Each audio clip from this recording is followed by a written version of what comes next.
Hey guys, okay, so I decided that I'm going to make the sourdough discard dinner rolls that everybody in my house loves. Like, they get gobbled up really quick.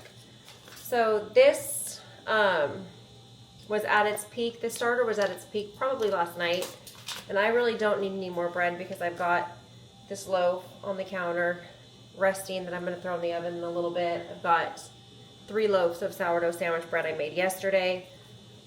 So I got to thinking, I don't feel like making more bread, but I will start prepping some rolls for dinner. So I've got all the goodies here. I've got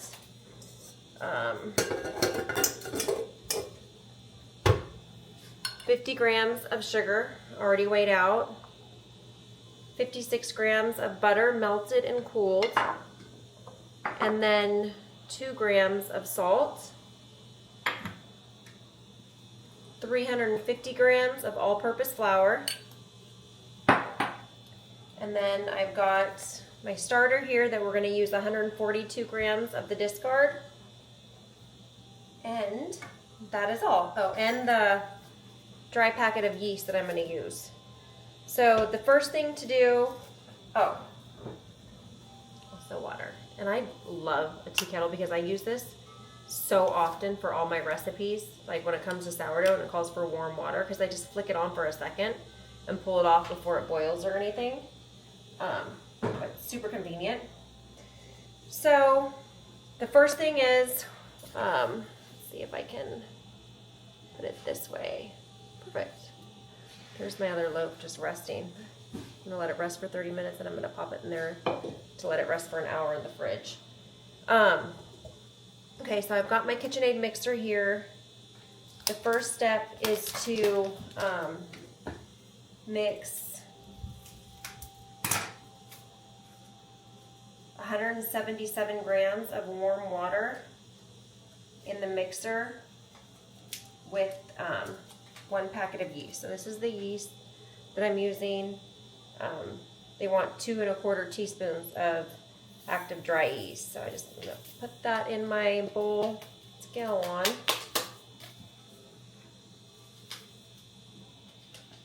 Okay, so turn my scale on,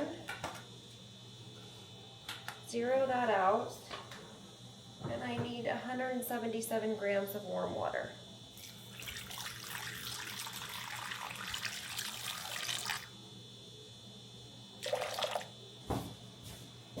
Says to do that, and then whisk this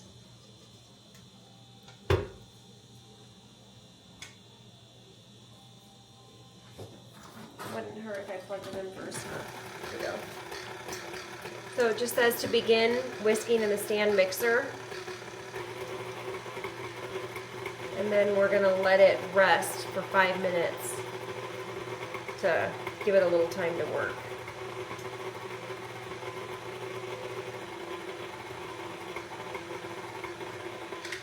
Okay.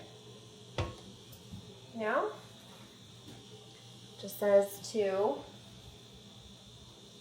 cover the bowl and let it sit for 5 minutes. So that's what we're going to do. It says when we check back in, the mixture should be bubbly and foamy, showing that the yeast is active.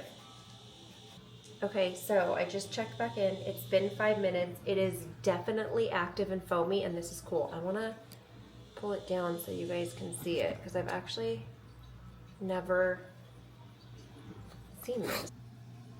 Okay, so I wanted to show you guys real quick what they mean about the yeast being active, foamy, and bubbly. So it's been about 5 minutes, and I just checked back in on the yeast, and look at it. See, it's got the bubbles and foaming. It was cool. Right before I turned the camera on, you could actually like see it foaming up, like bubbling. I wish I would have caught that for you guys because I've never seen that before, but oh, there it goes a little bit.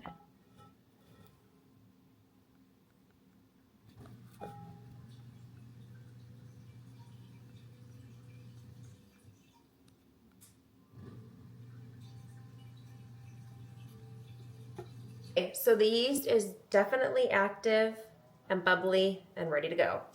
So now it's just time to mix it all up. So now it's time to add the sourdough discard, which is 142 grams. And this is looking pretty good and active too. So I just put my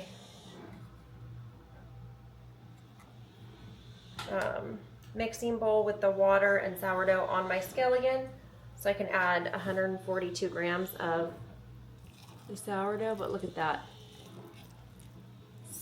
So yummy. Okay, so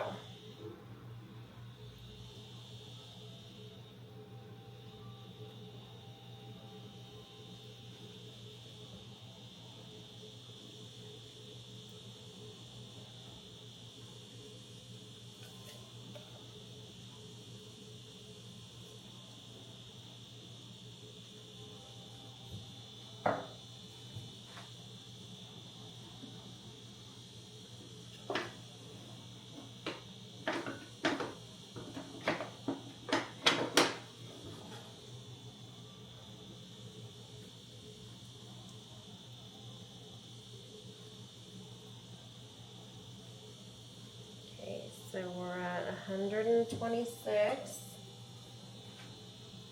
Oh, that'll be enough right there.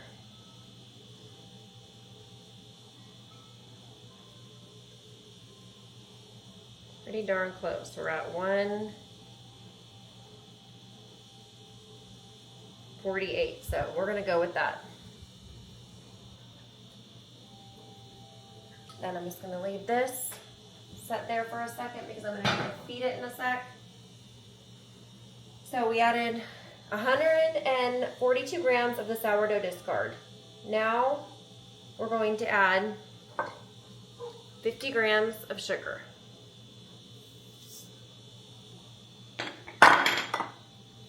Which is 1/4 of a cup. Now we're going to add the cooled butter. This is also 1/4 cup of butter, 56 grams.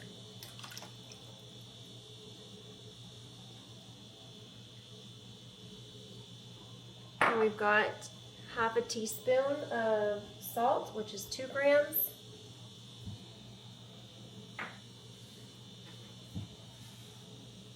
And then I've got the 350 grams of all-purpose flour.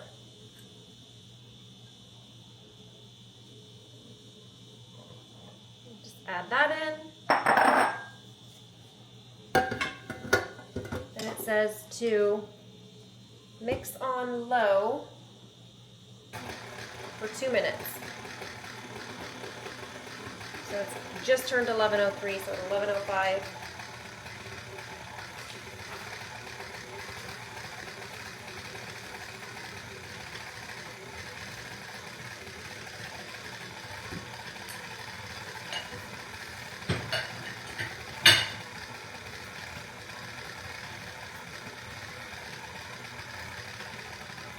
At 11:05,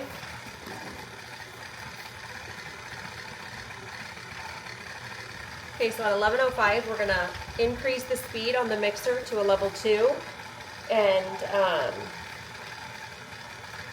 let it run for, it says 5 to 10 minutes. I think when I let it run closer to the 10, it made a denser loaf, but it says to let it run for 5 to 10 minutes until it does kind of like the window pane test where it kind of like stretches out. So when it starts to pull away from the side of the bowl, it should pass the window pane test, and it's already doing that. So I'm just going to turn it up to 2 because we haven't even done that yet.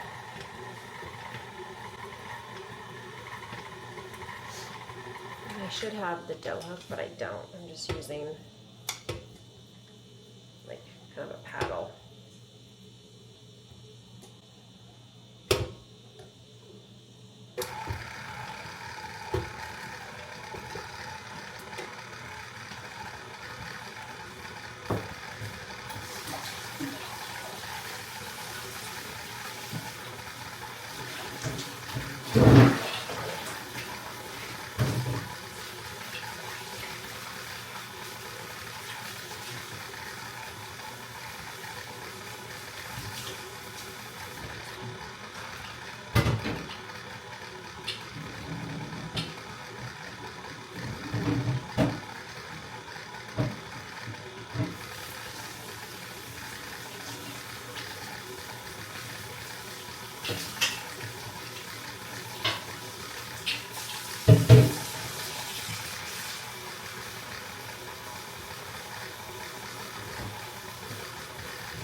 my flour container. I love these. I just got them off Amazon. They're the OXO brand, but they have this top which seals them and makes them airtight. So I really like that. And then I get this organic, all-purpose, unbleached flour from Costco just because I make so much bread. It's the most cost-effective. And then I just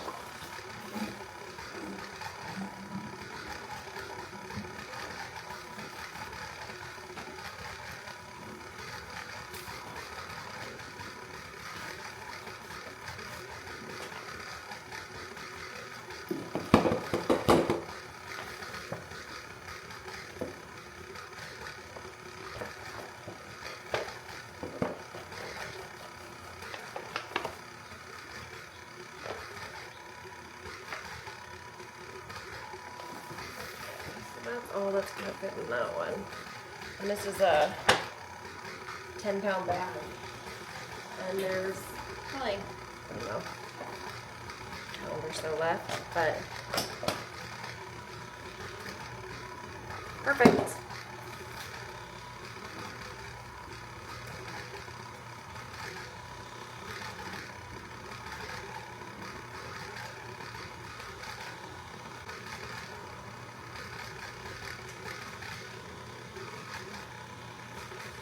Okay, so that's done. The bread, let that mix. Yeah, mix them for like 5 minutes. So, it says to put it in a, that can all fit in here, yeah. It says to put it in a lightly greased bowl. And let the dough rise for 60 to 90 minutes at room temperature. So just the dish that I heated my butter in, I just get all the rest of it out that didn't pour in on a paper towel. And that's how I oil grease the bowl. Works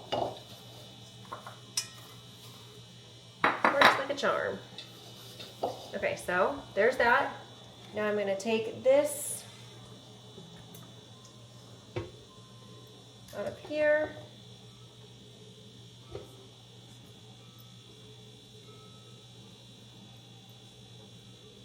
I'm just getting the dough off the hook.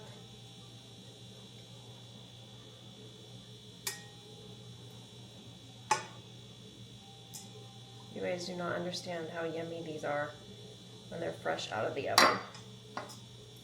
Okay. So there's the dough.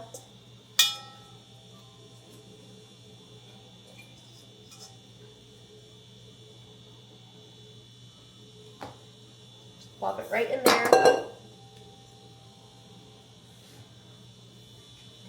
And then you want your tea towel to be damp. And they say that making the tea towel damp, it prevents your crust, your bread from getting that kind of crust on the top. So, just got the tea towel damp. And then, cover it.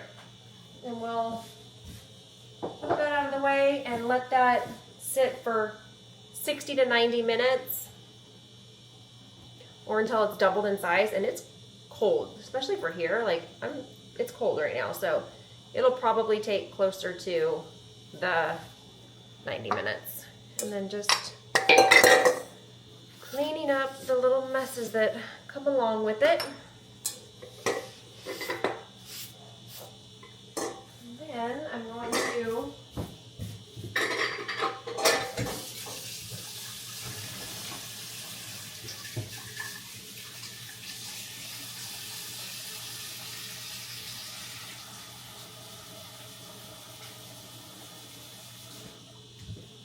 I'm going to feed the starter. So, looks like that. I've got not much left in there. Probably, I don't know, 4 tablespoons. I always like my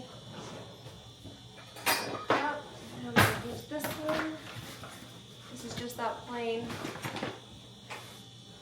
all-purpose flour. I've got a 1 cup. Got it filled about 80%. I'm not going to use all of it. I just kind of eyeball it.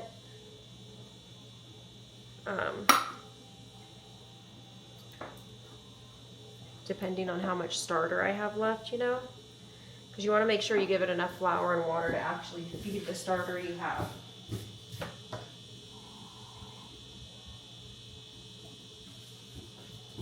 I just added water over there. And get this all incorporated.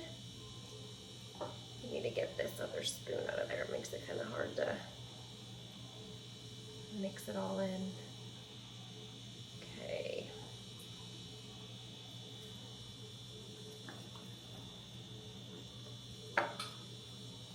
Just mixing it. These wet jars are the best because they're really easy to clean too. And they have the wide mouth so you can mix easy and get it, like, feed your starter really easily. So this is looking pretty darn good. I'm gonna add, so that looks like, I don't know how well that's coming up on camera, but I'm gonna add, gosh, it smells so like pungent. I'm gonna add a little bit more water so it's the right consistency.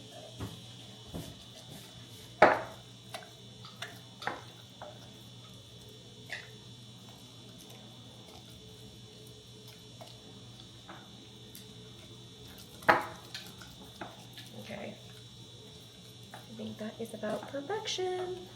I am tempted to transfer this to another jar just so it's got totally clean edges. And of course I just had sourdough on my hands, so I got some of it on there, but it's fine. Okay, so here's my clean wet jar. Here is my fed starter, but I just want to get it in a fresh jar. There we go. Okay, so here's my fresh jar. Here's my other one that I just fed. So I'm gonna try to transfer this. I should be doing this with like a spatula, but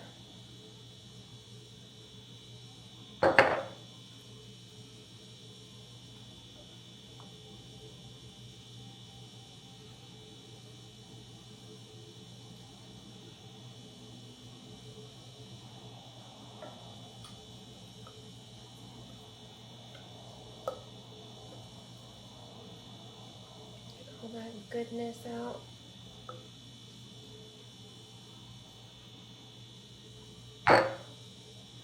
That's what I didn't want to happen. I got it on the sidewall, but it's okay.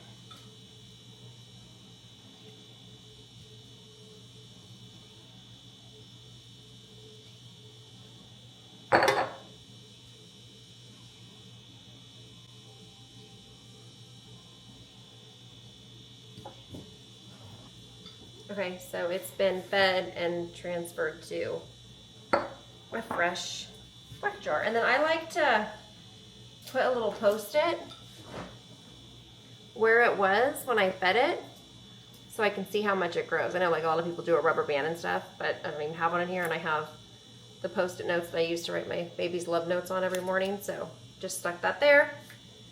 And then I'm actually gonna get a fresh lid. So just got another lid with the seal.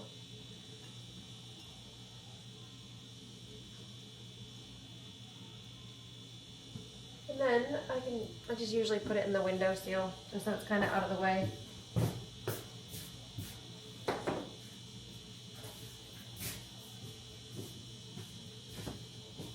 And then I'll start soaking this bad boy.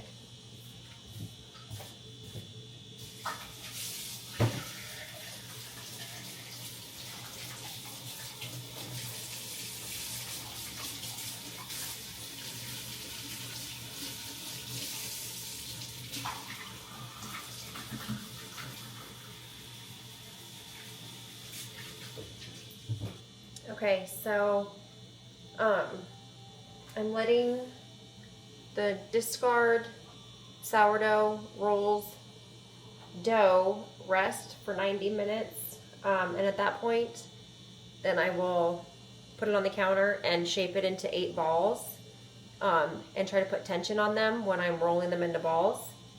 And then I'll let it do another final rise in the balls when it's shaped.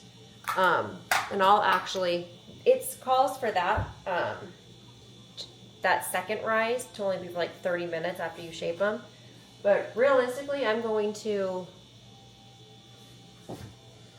if I should, if I'm gonna, because I'm trying to plan it because I want them to be, I'm gonna let it rise here for longer than 90 minutes actually. I'm gonna let it rise until I'm home from picking my babies up from school. And then at that point when I get home, I will shape them. And then I'm gonna let them rise from when I shape them until when I wanna put them in the ovens because I want them to be hot and yummy at dinner time. And Jewel has piano tonight, so we probably won't be eating until 6:30, 6:15, 6:30. So that's the plan. So they're gonna have a rise from, we let them start rising at 11 instead of an hour and a half for their first rise. 12:30 I'm probably due.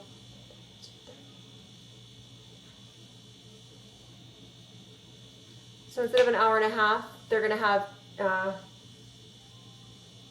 3.5 hours. So our first rise is gonna be 2 hours longer than what it calls for.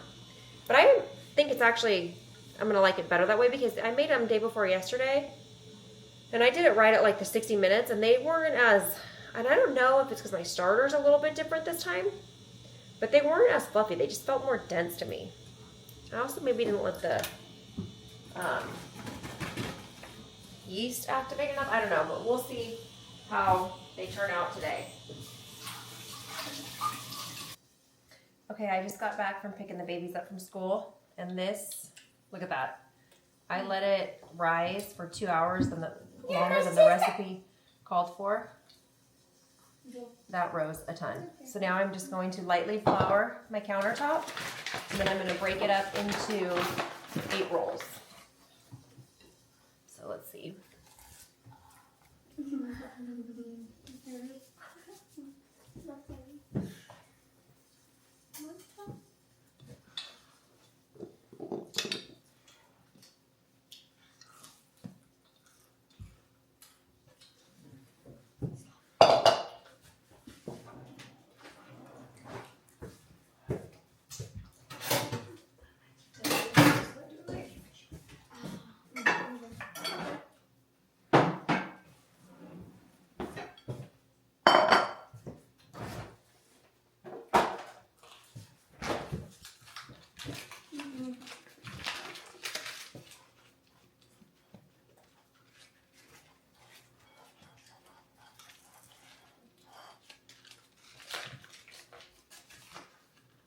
Those were early, but I thought she was going to come right back.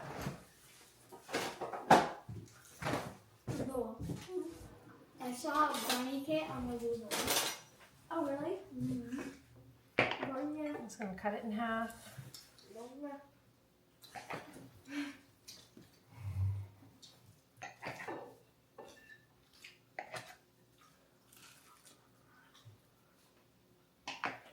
And I'm not worried about measuring it, just eyeballing it.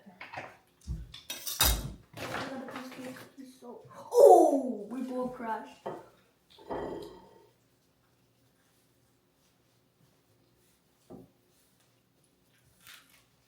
What time is it? 2:54.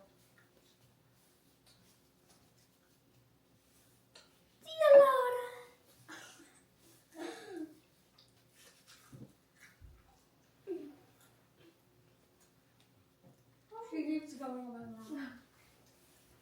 She's funny. A little bit.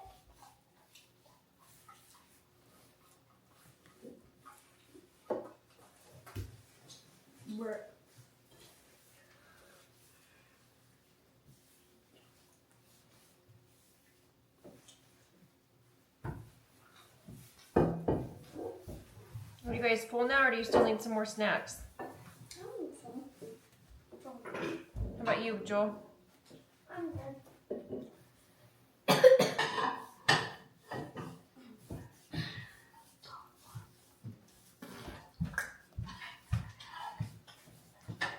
So do I need to bring a green can down? So There already is one.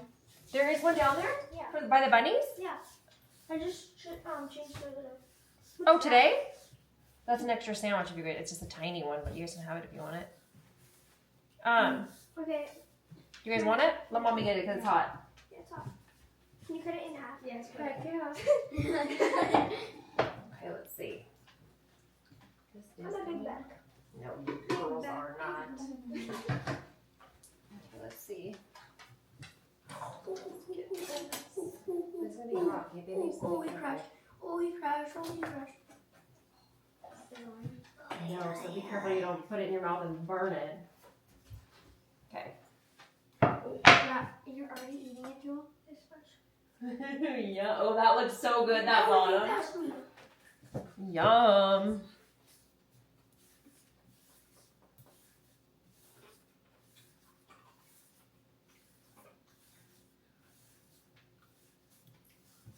Are we in the video? There you go. My favorite YouTubers. Better add that clip in.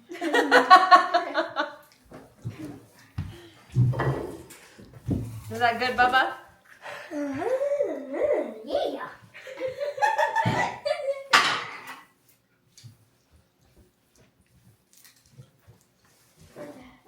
This is a big guy.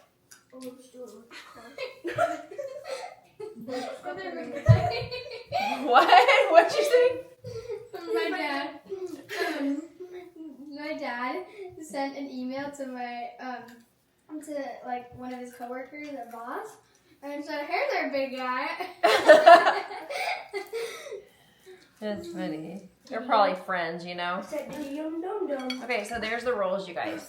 Now these are going to sit and rise until dinner time. Nice. Good, huh? And then the other roll, I think I might cook tomorrow. You guys gonna go love on bunnies? Oh my god! Was that Alex? Yeah. There you go. I might hear it. He's crazy.